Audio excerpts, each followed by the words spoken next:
Okay, let's unpack this. We start with a massive number, rumored $2 billion, and an equally massive reversal. Coinbase, right. A company known for its M&A spree, buying up key players. They were deep, deep in exclusive talks to grab this crucial piece of Web3 payments infrastructure. Sounded like it was almost done, and then, poof, they just walked away. Right. Quietly. Yeah, that sudden stop is really the heart of our deep dive today.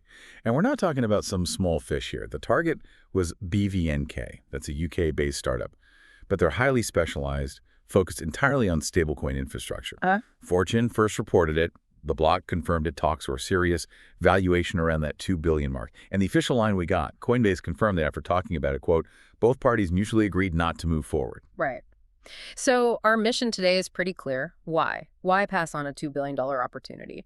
Especially when it seems like everyone else, even the big traditional finance players, are scrambling for this stuff. We need to get a handle on the prize. First, what makes BVNK worth that much? And then figure out the strategic pivot. Why is Coinbase suddenly talking alignment over acquisition, as the analysts are putting it?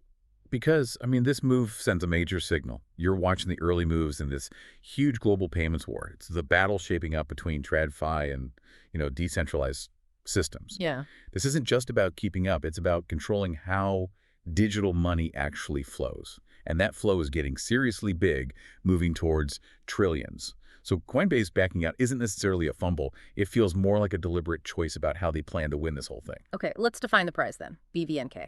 You said infrastructure, not consumer stuff. What exactly were they building that got that kind of valuation? So BVNK is essentially the institutional plumbing layer for stablecoins. Forget the shiny consumer apps. Think more like critical back-end pipes, utilities. Their bread and butter is cross-border digital payments, specifically for fintechs and big institutions. The ones needing to move large stablecoin volumes without wrestling with all the blockchain complexity underneath. The sources called them the Stripe for stablecoins. That clicks like a specialized API layer. So what exactly, functionally, would Coinbase have gotten instantly if they bought them? Right. They would grab some really key assets for going global instantly. First off, serious regulatory cover. BVNK operates under the UK's FCA regime, the Financial Conduct Authority. Ah, okay. Big deal in Europe. Huge deal. Getting licensed, getting compliant in major jurisdictions like the UK, that takes ages, costs a fortune. Buying BVNK would mean basically plugging into that legitimacy and reach overnight. Yeah, that makes sense. Way faster than building it yourself, which could take years. Exactly. Second thing, they'd get control over crucial settlement tech for institutional money. We're talking specialized API rails, Right. the fiat to stablecoin gateways, and all the compliance checks baked in. Think automated sanction screening, the kind of serious KYC MLL stuff big institutions absolutely demand before touching crypto. Gotcha.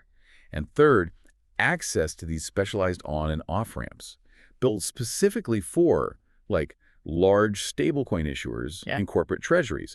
This isn't your retail user buying a bit of crypto. This is the plumbing for moving serious capital around. Wow, okay. It sounds like an instant global bank layer ticket, basically, just built on stablecoins. Pretty much, yeah. But here's the kicker, the thing that makes Coinbase's U-turn so interesting. They weren't the only ones interested. The sources are pretty clear that Mastercard was also sniffing around BVNK, reportedly getting ready to put in a competing bid. Okay, that definitely changes the picture. It really highlights how intense this infrastructure grab is becoming. So this BVNK attempt wasn't just a one-off deal. It's part of this bigger M&A frenzy we've seen all year, right? Yeah. Billions flying around. Oh, absolutely. The evidence for this arms race is, it's everywhere. Early 2024, you had Stripe, already a giant in payments, grabbing bridge for, $1.1 billion? Right. Then there's Mastercard. Besides BVNK, they're reportedly deep in talks to buy Zero Hash, another huge deal, potentially $1.5 to $2 billion. Wow. And even Visa, maybe a bit more quietly, has been really tightening its partnership with Circle, the USDC issuer, specifically to bake on-chain settlement right into their main network. So why now? Why this sudden, feeding frenzy over the route? Stablecoins aren't brand new, but the TradFi giants are only just now throwing billions at the infrastructure underneath them. It's the volume, really. It's hit this critical mass point. If you look at the on-chain data, Artemis tracks this, stablecoins are now settling over $1 trillion monthly. $1 trillion a month. Okay, that puts it into perspective. That's massive. Right. It's rapidly getting close to the scale of major global payment networks. And for these big players, The real endgame isn't just holding the token, it's controlling the machinery that moves the money. It's about compliance, it's about the APIs, and increasingly, it's about controlling the treasury management side of things. This infrastructure layer basically decides who gets paid, when they get paid, and crucially, how institutions can actually use that capital efficiently. Which brings us right back to the main puzzle. Why did Coinbase slam on the brakes? I mean, they haven't been shy. They just bought Deribit, that big derivatives platform, for almost $3 billion. That was a big move. Why pull back on something as fundamental as payment rails? Well, it strongly suggests a very conscious pivot towards internal control and really integrating vertically. By walking away from BVNK, sure, maybe Coinbase is saving its cash pile. They've got over $5 billion, which helps with future regulatory uncertainty. Okay. But I think the deeper, more strategic reason involves their own Layer 2 network base.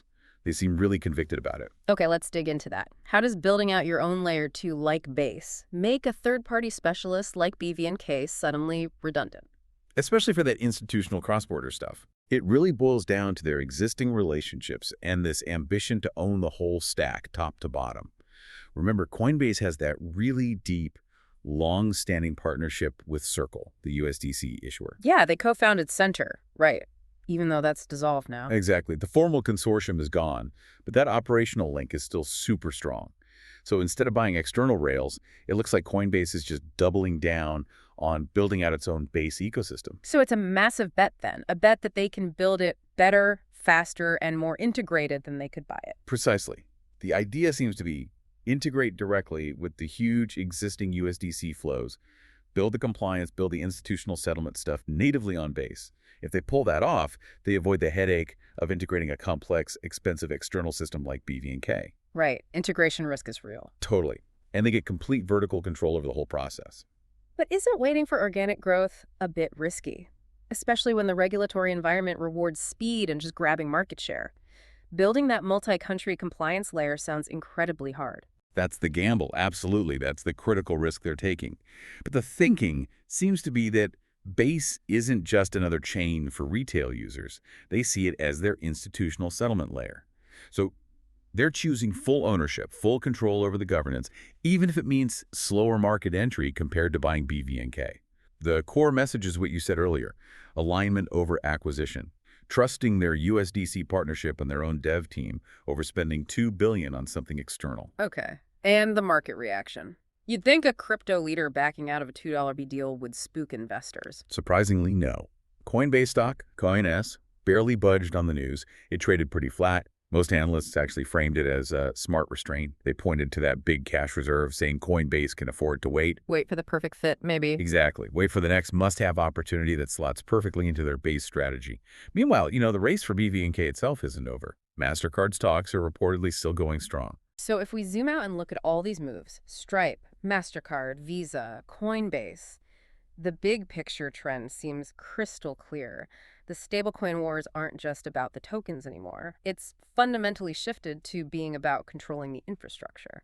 And it feels like there are three distinct groups fighting it out, forming this new Web3 payments stack. That's a great way to put it. You've got one, these specialized on-chain fintechs, the BVNKs, the bridges, the zero hashes, the innovators who built the first set of rails. Two, you've got the traditional banking incumbents, Mastercard, Stripe, Visa basically trying to buy their way in with these huge M&A checks. Right. And group three is the integrated crypto exchanges and networks. So Coinbase leveraging Base, Circle with USDC, and you could probably throw competitors like Solana Pay in there too. They're all trying to build this infrastructure vertically within their own ecosystems. Yeah, it's like a three-way high-stakes race where the old lines between TradFi and Web3 are just dissolving completely. Yeah, absolutely.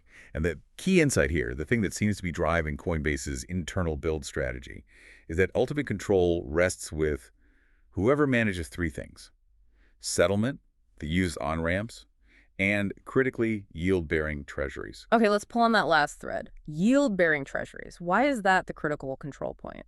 Because institutions, big corporate clients, they don't just want their capital sitting idle, right? They demand capital efficiency.